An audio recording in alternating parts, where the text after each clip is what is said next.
Bal həm qida, həm də şəfa baxımından təbii bir təbiət məhsuludur.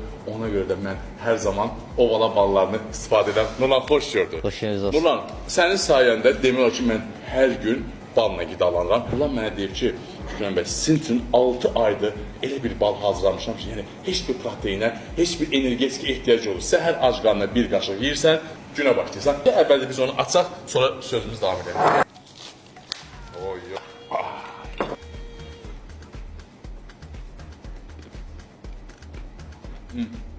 İlk sualım, niyə bunu qapalı saxlayırsınız? Çünki buna günəş şəsi dəyməməlidir. Bu dəm tutur. Orada proseslər gedir və ondan sonra istifadə edəndə artıq möhtəşəm bir həm dadı olaraq, həm də bir enerji olaraq hiss olunur. Nurlan, bunu istəyən müştəri sifariş edə bilərmi? 100%.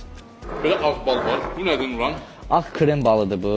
Dərilərə maska olaraq istifadə olunur. Dərilərdə səpkiləri götürür. Təbii baldan hazırlanan ağ bal nəzərdə tutulur. Yox, elə bir qaymaqdır. Mən bunu çox bəyəndim. Elə bir qaymaqdır. Bir dənə yumşalığına bax.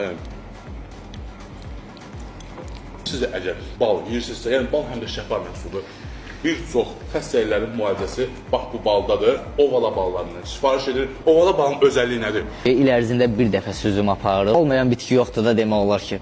Və oradan arıların topladığı nektarları biz il ərzində bir dəfə süzüm aparırıq. Yəni mövsümlərə uyğun adlı süzümlər aparmırıq. Odur, siz də sifariş edin, Nurlan özü gəlsin sizə. Çatdırsın balları, dadına baxın və inanın mənə, ondan sonra siz artıq başqa bal almayacaqsınız. Ovala bala. Səhifəni qeyd edirlər, mütləq sifariş edin. Sağ olun.